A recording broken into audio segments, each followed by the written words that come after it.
Good evening, Assalamu alaikum. It's been quite a while now. This session is going to be in English. And I will be doing in Urdu too. Uh, I think it's really tough for me, to get back to you because I'm so busy. Today is February the 12th. 2017. Happy New Year, by the way. The last which I did was, I was with you guys was in last year, 2016. Today I'm going to tell you about how the astronauts get their training to live and work in the International Space Station. And you know, the International Space Station is in collaboration with leading countries like US, Japan, Russia, and few countries of Europe. They have their arrangement on the satellite, which is known as International Space Station, and they have their own cameras and roles. Responsibilities built in those in the International Space Station. Today I will tell you how they live, how they practice, because they have to live in the build-up zero gravity, which the gravity is there. I told you in my last episode that the gravity is there, and now the new name of the gravity is dark energy. So the gravity is there, but they live in the condition of weightlessness, which is they are falling on the earth, but because of the orbit speed and International Space Station revolving around the earth, the speed is such, the velocity is such that they cannot fall. And due to the vector, I told you there's a vector which is horizontal speed and vertical pull of gravity, which is dark energy, and we have a resultant vector, and underneath the earth is round, so that's why it's revolving. Now, how they practice to live in there for years, maybe 6 months, 1 year, till they have their replacement. They have a neutral buoyancy lab in Houston.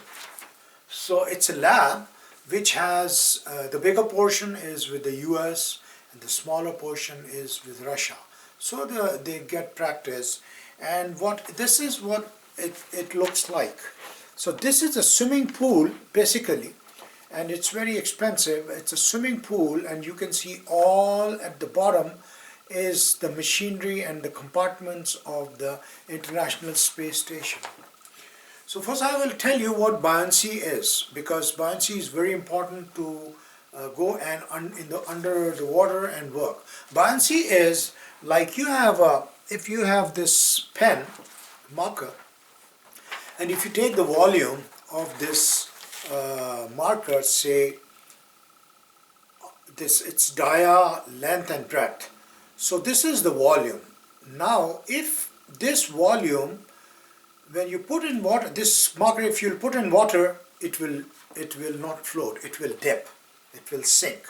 But the ship floats, right?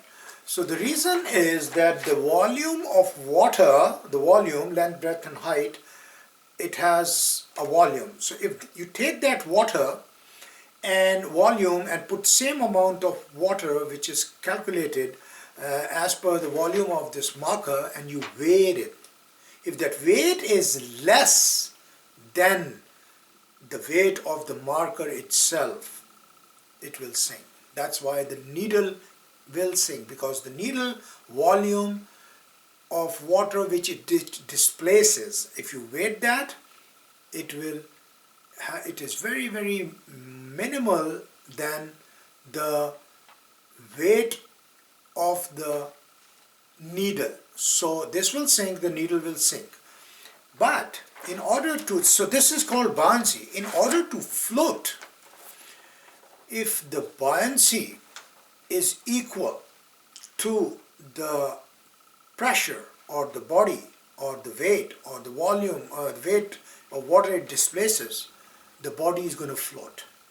So what they do is that in this in the training center, which is Nautical Buoyancy Lab in Houston. The astronauts, they practice. They wear the full their spacesuit, which is watertight, and they are dipped under 40 feet of crystal clear water. It's very crystal clear water.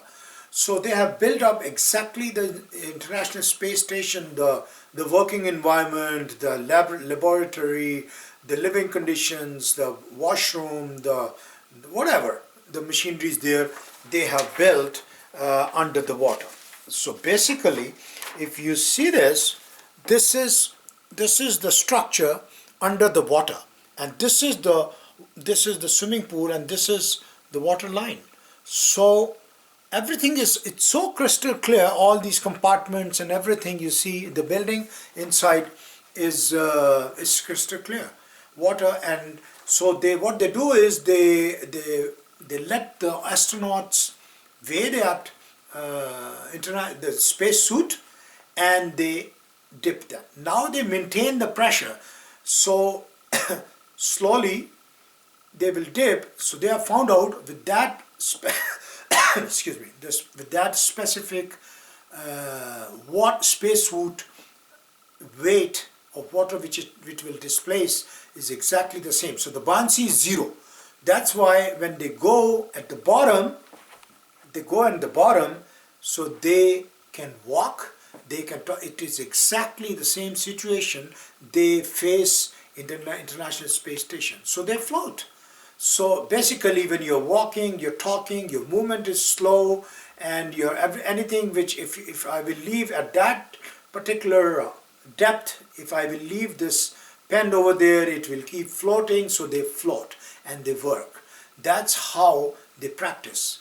So basically, it's per year, every astronauts, they practice 600 hours per year underneath, and 2 to 3 weeks per year they do the repairs in that. So that is very important to know, that this is how they practice in the water. So it's a swimming pool of crystal clear water in which the buoyancy is created, and with the full suits and other divers, they help them. Of course, they are wearing breathing apparatuses, so they help them working with that. But they live, say, 6 to 7 hours. They stay underneath. Of course, they have an oxygen supply from outside, and that's how they work. And they learn how to live there, move, sleep. If they will be like this, they will remain like this. In any position, vertical, horizontal, upside down. That's how they learn how to work in the International Space Station.